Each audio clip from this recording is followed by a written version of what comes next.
Question of the day, mother truckers. Did you see anyone that flipped over yesterday, or did you flip over? Because I mean, Iowa, Nebraska, Kansas, Colorado, Wyoming, it was going crazy. The weather was just so windy.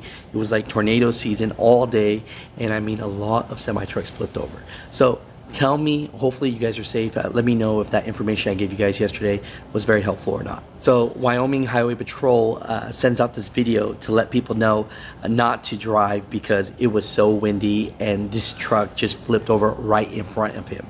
So mother truckers, you know, definitely please be safe out there. There's no load that's worth your life. You got to get home to your families. You know, how many people, tell me the truth, that risked it yesterday and you regret it, or it was just scary as hell? Because I know that definitely I've been in situations like that, and as a bed bugger, we don't have more than 30,000 pounds in our box.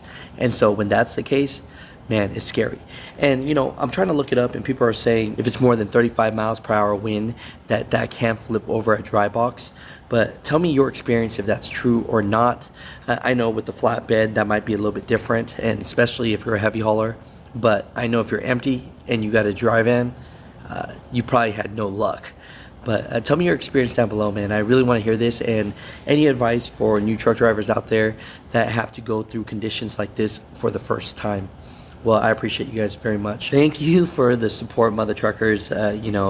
People had so many well wishes for the new apparel factory, Big Rig Tees, that I'm a co-owner of now. So if you'd like to support, go to theasianmyshow.com.